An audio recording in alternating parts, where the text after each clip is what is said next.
for a mysterious, sadistic attacker. Men were getting attacked by a tall man who wore black leather clothing. And in the 1990s, the man in black graduated to serial killing. Killed without any mercy at all. Stabbed 9 times. Hiding behind a respectable facade, the killer led a sordid double life. I cannot believe that this turned into a house of horrors. There was whips, there was rubber truncheons. Blood splatters on the walls and on the ceilings. But what made this monster? Was he born to kill?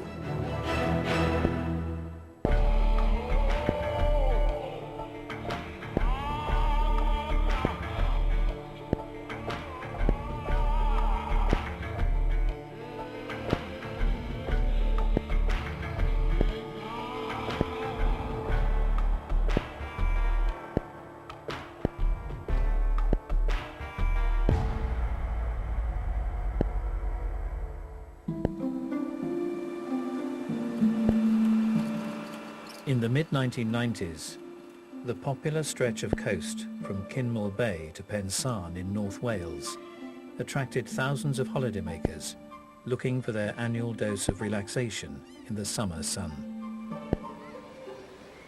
When the holiday season started, you get the people coming from Manchester, Stoke, Liverpool. So a right mixed bag of people come and spend their holidays in the caravans. It's very much a tourism area. There's no major industry in the area. To put it quite simply, it closes down in winter. When the caravan sites close down, the area becomes more of a village community and gets more of a village feel to it. It's reasonably crime-free. You could get the burglaries, you get the drunk drivers, but it was just the ticking over crime.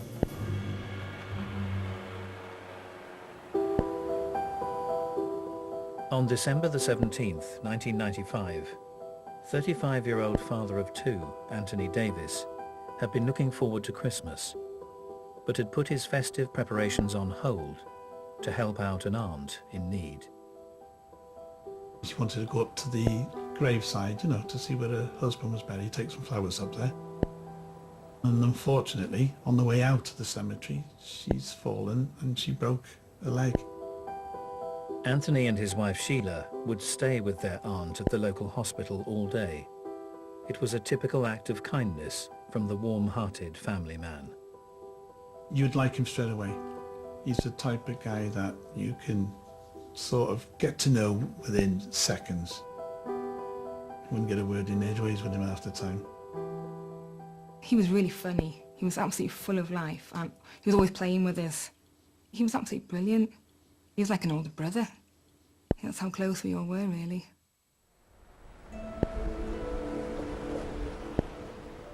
Having taken his aunt back home that afternoon, Anthony wanted to check up on her once more. And that night, he said he was going back to see her, just to pay her a late call. And it was when he didn't return home from seeing her that the family became concerned. I got a phone call, I think it was about 3:30, 4 o'clock in the morning, and it was Sheila, and she said, "Is Anthony there, Malcolm?" And I said, "Good God, no." She said, "He hasn't come home." I said, "Right, I'll go and have a look." And I went out in my car to look for him. As their concerns increased, Malcolm would be joined by Anthony's brother, Gary, as they scoured the local area. But with still no sign of the 35-year-old, the family reported the matter to the police. PC Phil Greaves was just starting out on his early shift. Night shift just mentioned to me that there was a person missing. They mentioned the vehicle he was missing in. And I just took it as an adult missing, could go anywhere. Anthony's car was eventually found at nearby Pensarn Beach. Former Detective Constable Dave Morris recalls the scene in the deserted car park. During the early hours of the morning, local police officers came across Tony's vehicle, which was parked in this sort of vicinity here, across the road from the amusement arcade. Tony wasn't in the car, there was no sign of him. I had a quick look round. I couldn't see him sleeping in doorways or anything like that, so I just jumped onto the sea wall. The tide was out, but was coming in at that point in time. And as I walked onto the beach, I had a general search of the beach area, and I noticed a shape further down the beach.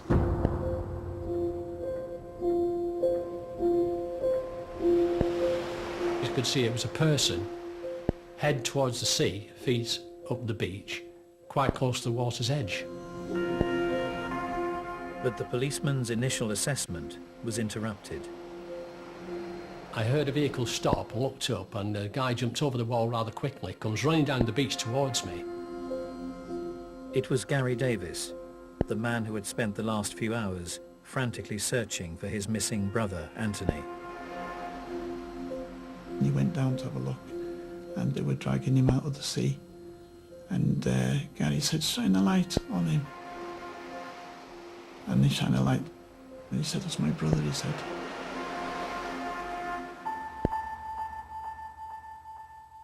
It was apparent that Anthony Davis had not died of natural causes. So we moved the body up the beach, and only while moving the body up the beach that his jumper came up and saw the horrific wounds and realised, you know, he'd been stabbed umpteen times. There were signs that Tony had put up a fight. There was a lot of debris moved about on the beach.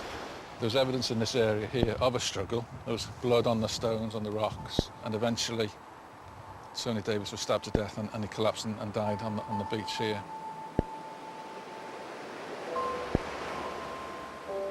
News of the brutal murder soon reached the victim's close-knit family. That day, I'll never forget it. It was horrible. We just couldn't digest it. It just wasn't right. We couldn't believe somebody's murdered him. He didn't have an enemy. You'll never forget that pain that we suffered at that time. No, I'll never forget the way my family were different. Everything changed in the click of the fingers. It just changed. Our life just fell apart.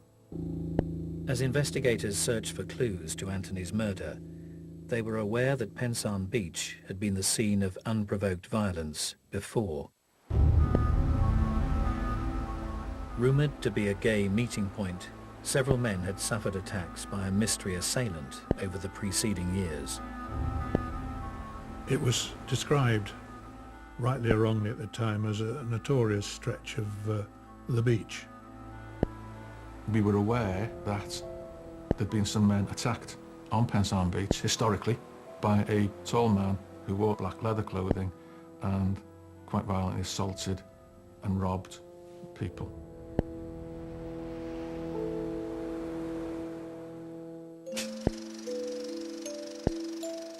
But as the community reeled, one local man appeared firmly focused on business. I remember his first film. It was Robin Hood, Prince of Thieves, and that was a really good film, and everybody was so excited because it hadn't been out for long.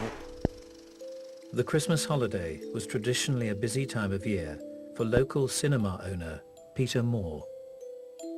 At one stage he mentioned that he'd had, I think it was 1,200 people through the doors in 1 week.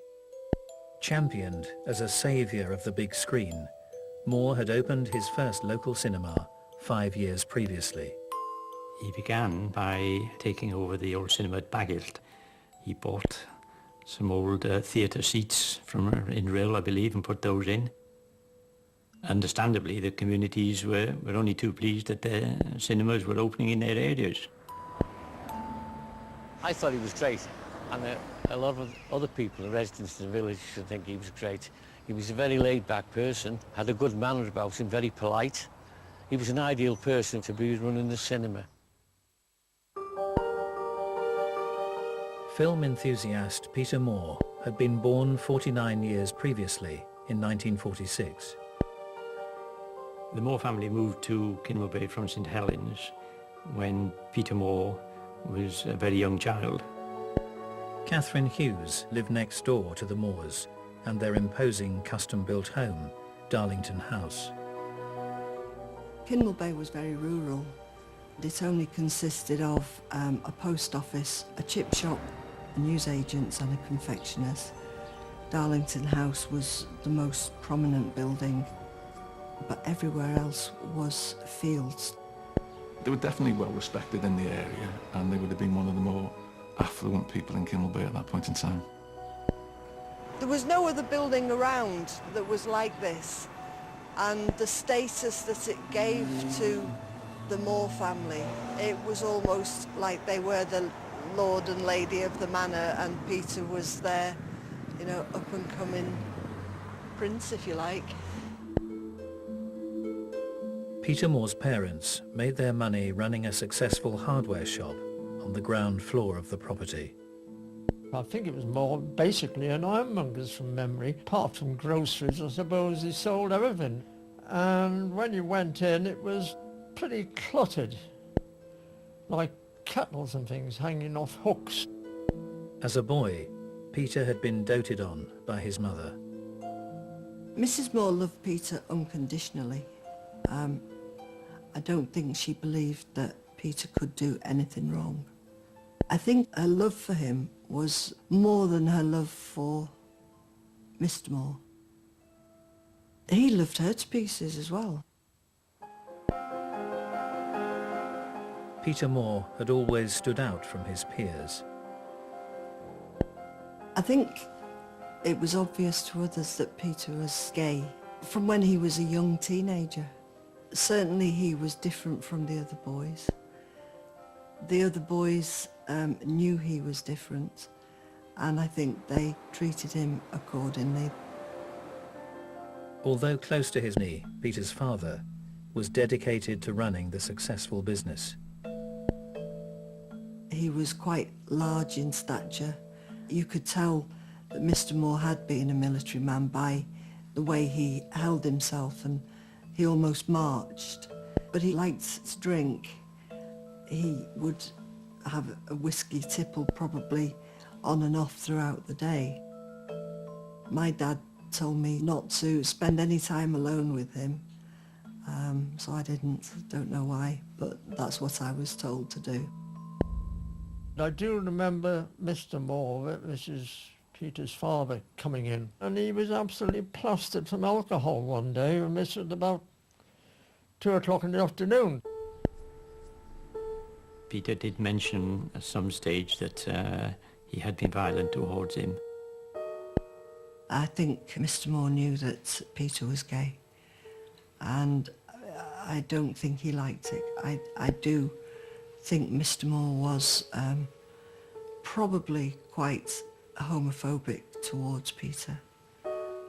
He didn't tolerate his mannerisms, he didn't tolerate his personality, and he would tell Peter off.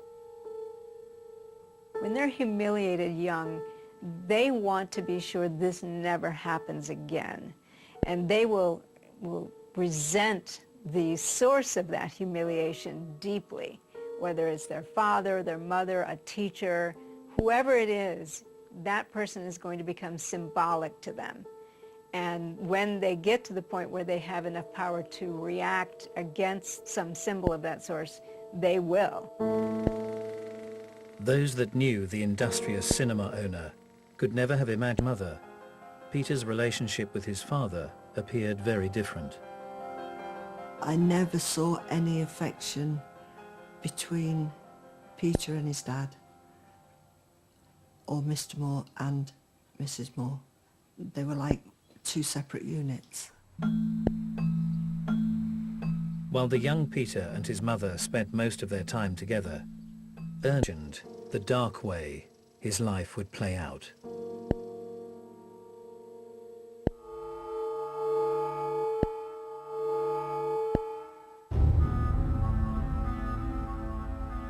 During December 1995, the body of 35-year-old Anthony Davis had been found brutally stabbed on Pensarn Beach in North Wales.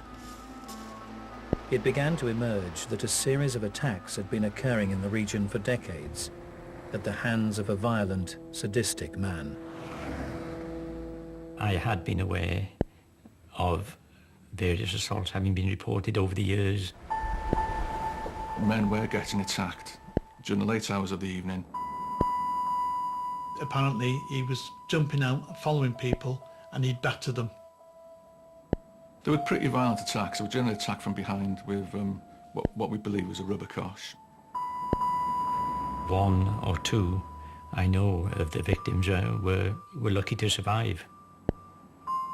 I interviewed one who was so badly hurt that he lived the rest of his life in a nursing home. This person who was attacked said I was convinced he was going to kill me. He was definitely going to kill me. People who've been attacked, they had an idea that of his description, this big bloke and so on, and dressed in black. Despite police efforts, the mystery assailant had remained at large for more than 20 years. But in 1995, the sadistic violence would reach a whole new level.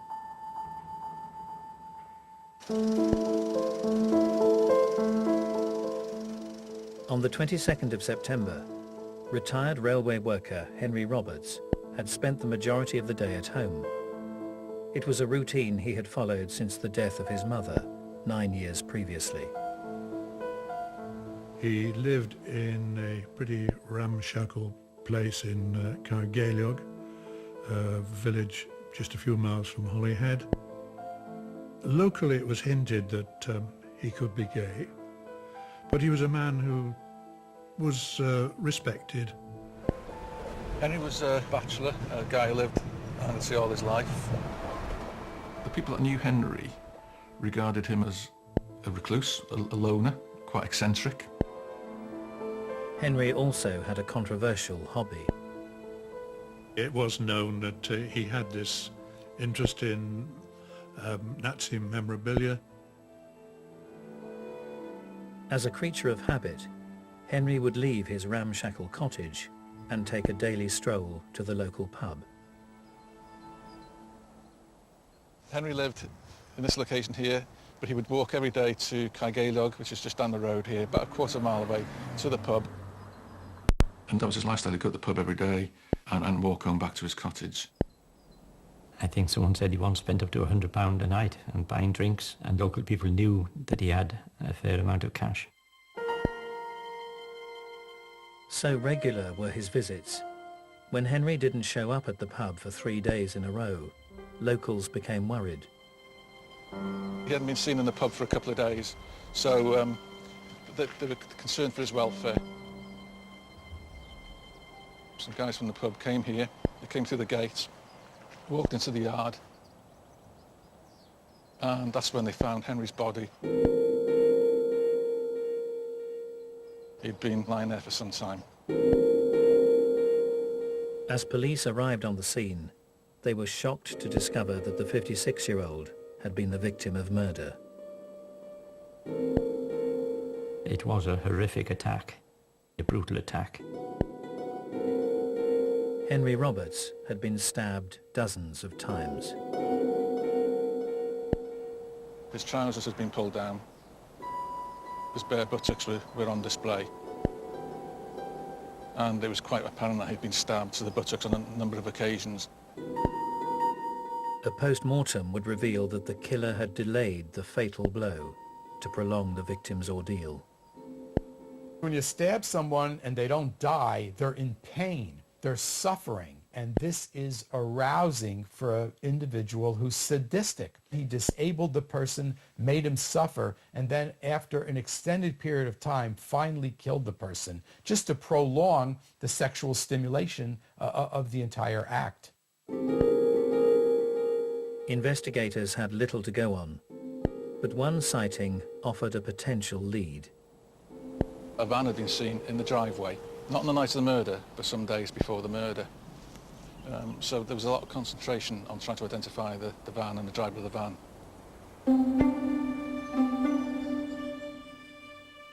Local businessman and cinema owner Peter Moore would often crisscross the region by van. 16 years previously, his father, Ernie Moore, had passed away, leaving his 33... Customers coming and going throughout the day. The large supermarket chain had opened about half a mile away from the shop, and I think it had a bit of an adverse effect on his business. So Peter sort of diverged a little bit. He also ventured into using the upstairs hall and converted it into a disco, and it was called the Black Cat Disco. There was a lot of upset with the local community because they didn't want bright lights late at night and loud music because it wasn't soundproofed. Peter Moore was also prepared to travel the local area, selling gas to boost his profit margins.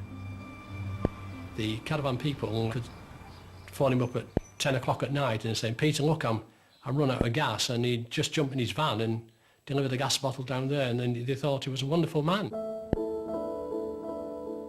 But it was not all plain sailing for the seemingly amenable shopkeeper. Local policeman Dave Morris would make frequent visits to the Moores' business at Darlington House. We'd always be called here by Peter. There'd be an incident going on. Generally it was like a shoplifting offence, damage to his property. But on entering the shop, the policeman would pick up on a distinct atmosphere. 3-year-old son to run the family hardware store with the support of his doting mother. When his father died and he took over the business, then the business changed really dramatically. They didn't say... One of the things I noticed when I used to visit the shop was that the staff were always very reluctant to speak to us. It was quite apparent that Peter was a gay man. The staff that would work for him were normally people he was in a relationship with. I formed the opinion, even then, that Peter was quite a sort of a dominant character. Fellow shop owner Mike Owen recalls a character who also revelled in the limelight on the shop floor. A good shopkeeper is an exhibitionist. They have a sense of attraction. They're trying to sell you something. And Peter Moore, I think, was pretty good at that. And I think he enjoyed being centre stage. Despite Peter's apparent control, his mother Edith remained firmly in charge behind the scenes. After we'd sort of spoken to Peter and told him that we'd sort of look into his complaint, then we'd have to go and report back to his mother. She seemed to still regard him as her little boy, despite the fact that he was a grown man running a business and providing for his mother. I think she tried to keep him more of a child. I don't think she actually wanted him to grow up. Sell as many tools or gardening equipment. It became more like a general store, and he brought in video hire. Away from the family business, Peter Moore would indulge his lifelong passion for film by renovating and opening the first of 3 local cinemas in 1990. Whilst carrying out some works for his new venture, Brian Dolman was quickly befriended by Moore. I went up in the projector with him a few times, really, and he used to tell me all about how this worked, how the films were made, and how the projectors worked, and what lighting you needed and what positions you had to be in. He was very, very intense. One of Moore's most popular screenings was the Saturday Cinema Club, a chance for parents to drop off their kids whilst they did their weekend shopping. People would bring their children to the cinema, and Peter would look after them till they came back. He thought the world of all the children, and he was keen to please them and make them happy to come to the cinema. He was a real gentleman. But there was a darker side to the cinema owner. I can remember now, he started selling dubious videos. Sleazy. You certainly wouldn't have walked out of them. It was a busy shop, although I don't think he was making a lot of money. He had a lot under your arm. A man who was well known. Nobody could have guessed that he had such a secret, a dark side to his personality. I was aware that he had a liking to wear leather clothes and had this nightlife that he didn't display in front of his mother. She was totally unaware of that side of things.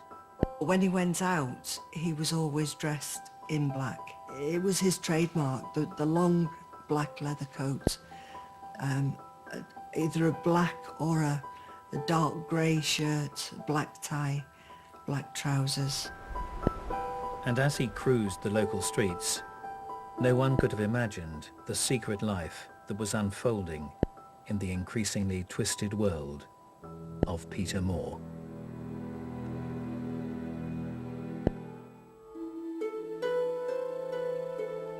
During September 1995, the peaceful communities on the Isle of Anglesey were shattered by the brutal murder of local man Henry Roberts.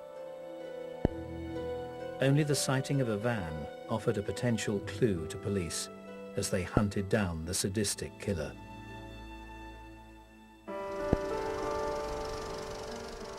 Two months later, he struck again. Keith Randalls was living in a caravan. He was acting as a road traffic safety officer while some construction work was carried on there. We enjoyed each other's company. You know, he was a fantastic guy. Fantastic. We'd do raffles and anything to get some money in, because we used to send it off to hospitals and stuff like that. We used to take the old age pensioners on coach trips. He was a very happy-go-lucky sort of person. Very dry sense of humour, didn't he? Yes, very dry sense of humour. Everybody who met him, everybody that knew him, seemed to like him. With Christmas only a matter of weeks away, the 49-year-old was looking forward to visiting his daughter Lisa and her family. We did have a really long conversation and he was really happy and upbeat and looking forward to Christmas because he was coming to ours for Christmas dinner. Family meant the world to him. On the night in question, Keith had decided to treat himself after a long day at work. He'd been into Llangefni. I think he'd had a pint in the pub and then bought some chips and had come home with a bag of chips back to the caravan. The following morning, Keith's work colleagues turned up to the site as usual. But something was very wrong. It was a busy road site and the guys would come back next morning to start the day's work. And they found... And as they were fighting, Keith was getting stabbed repeatedly, and yet he was still managing to fight. And Keith was left to die here, where we're standing now. He was pulled out of his caravan, killed without any mercy at all, in a completely motiveless attack. You can imagine Keith thinking, you know, when somebody knocks on the door of the caravan, they're lost and they want some information. You know, not somebody gonna stab 9 times.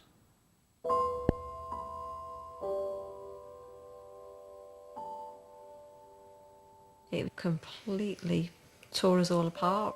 It was just something that you read in the newspapers, but it's not something you expect to happen to your family. And especially to sort of the person that my dad was. He was never offensive to anybody. I couldn't see how anybody would want to do him any harm.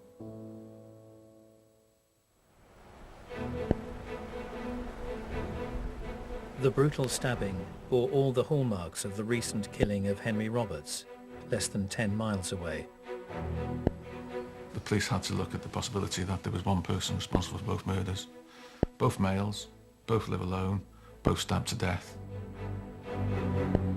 Again, a van had been sighted, a van, police body outside of the caravan, and contacted the police. As detectives arrived on the scene, it would immediately become apparent that Keith Randalls had been the victim of murder. All the signs suggested he had suffered a prolonged, vicious attack. The evidence showed that Keith had come out of the caravan, which is here, and that a scuffle had sort of taken place in this area here, and there were signs of a big struggle. And was sort of prevalent in both murders. Possibly the offender was using a van to travel across the island.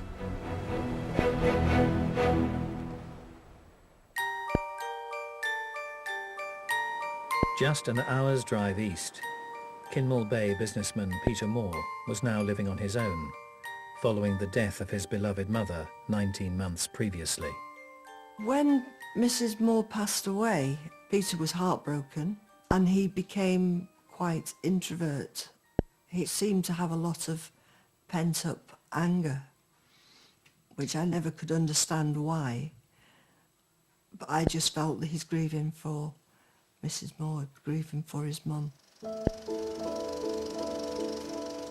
As Moore's hardware shop began to struggle, the lifelong film enthusiast had thrown himself into his true passion and opened a third local cinema in Holyhead, Anglesey.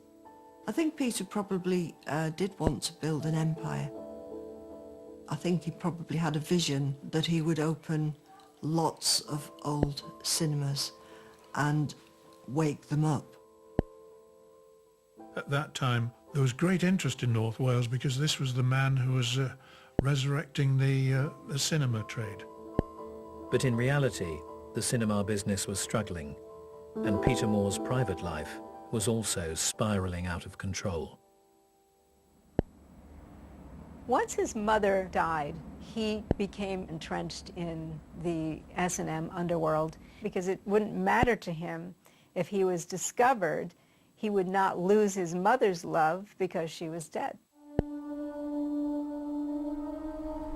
I don't want to imagine what went on. I heard noises and I've heard neighbours talk about, things that they'd heard and suspected. But I cannot believe that this house turned into the house of horrors. People just saw him as probably, a cinema buff, and they didn't know really what was inside of him, which was the real thing in terms of domination, sadism, and inflicting pain and horror and hurting people and frightening people. That's who he was. And as Peter Moore's secret life of sadism continued, he would decide to treat himself as he reached his 49th year. For his birthday, he bought himself a present, and the present was bought from a shopping rail. And it was a commando dagger in a sheath.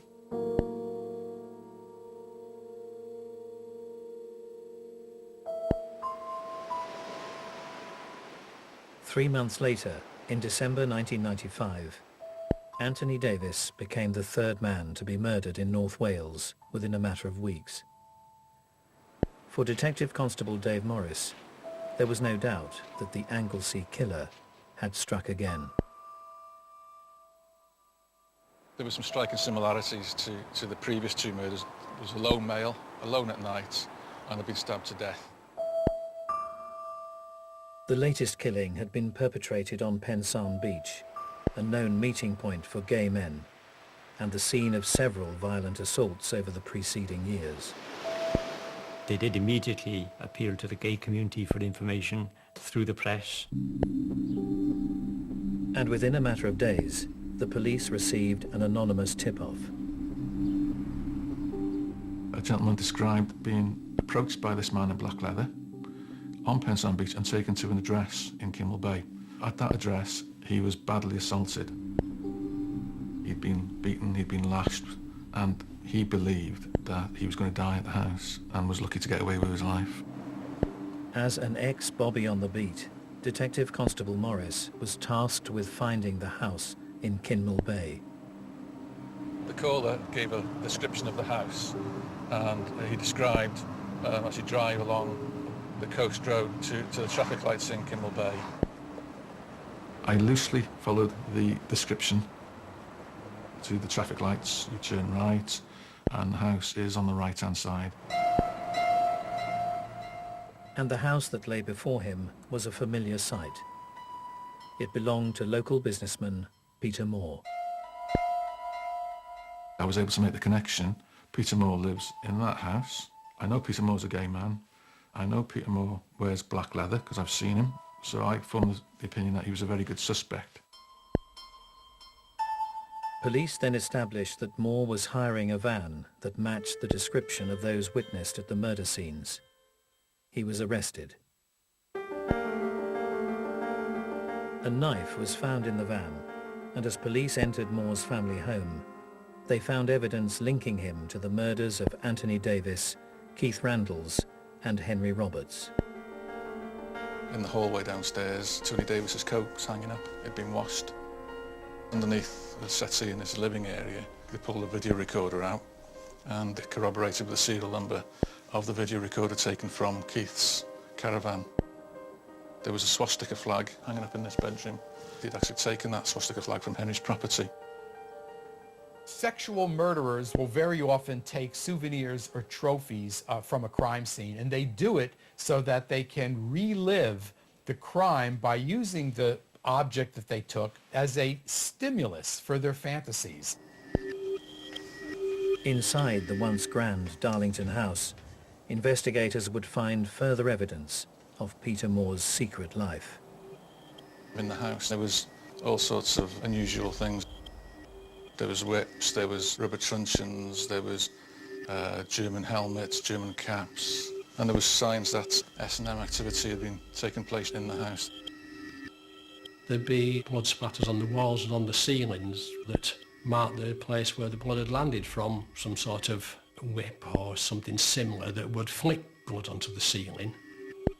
It was so incongruous. You had these things like truncheons and uniforms there alongside fluffy toys on the bed.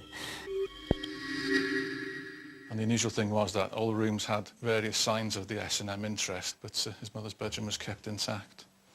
Even in death, he had the respect for his mother to keep it out of her bedroom. But the sadist hadn't finished inflicting pain, and the friends and families of the victims would be next to be subjected to his cruelty.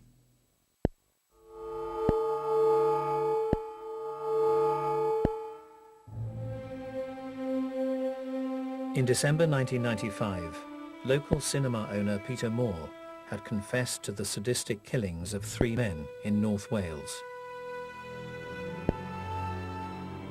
Now in custody, Moore appeared to be revelling in the limelight.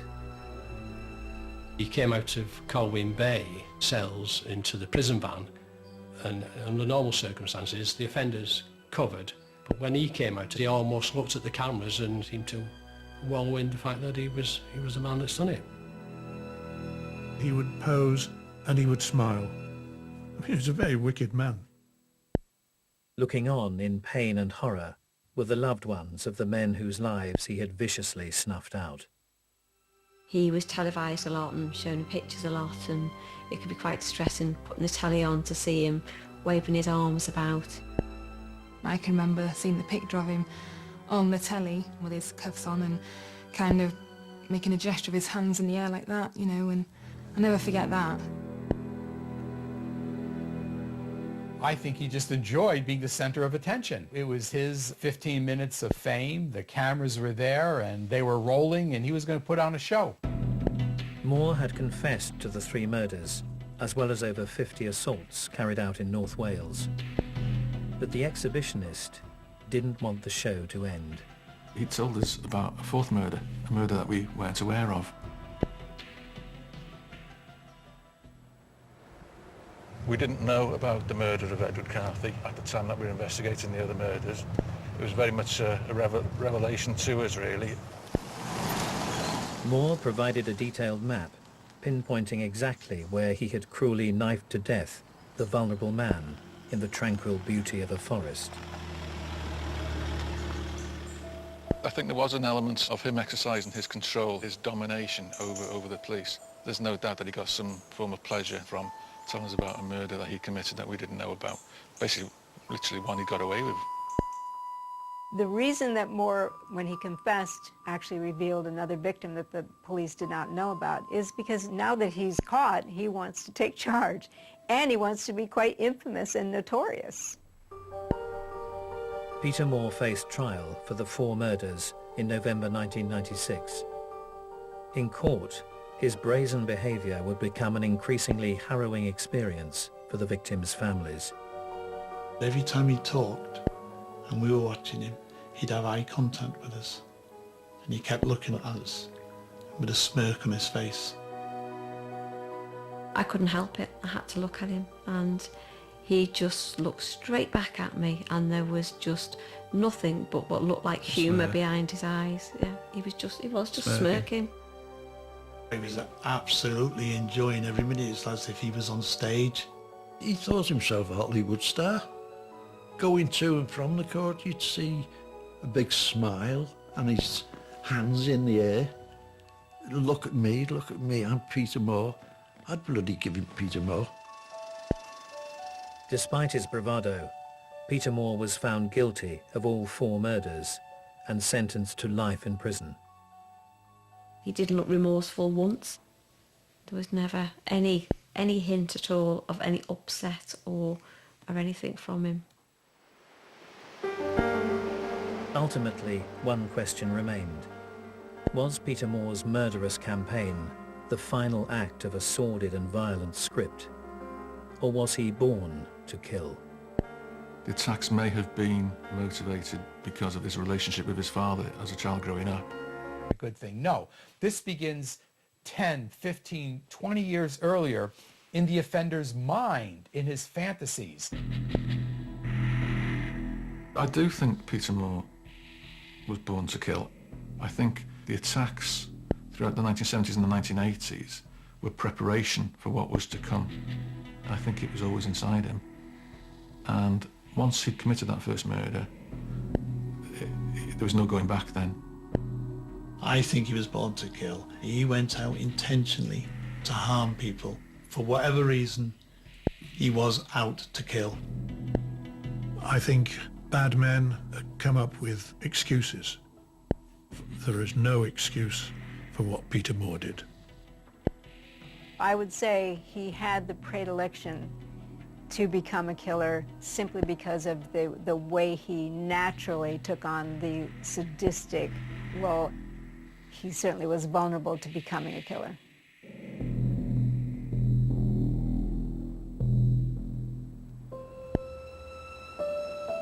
Whilst Peter Moore remains safely locked away to this day, the pain of his murderous spree still touches the loved ones of those innocent men who lost their lives.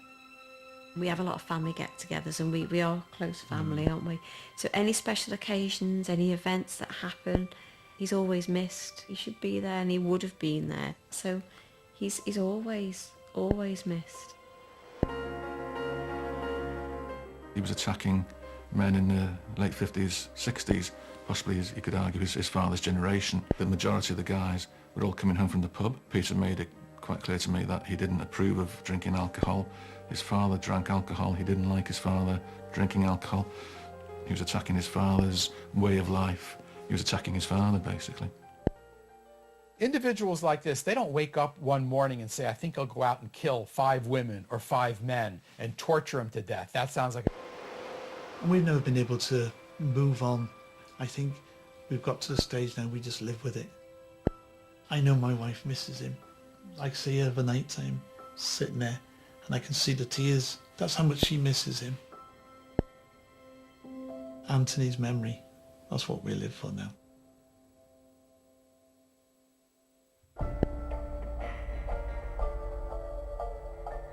After the break, Nick Wallace reviews footage of the road rage insanity on our streets. Criminals caught on camera is next.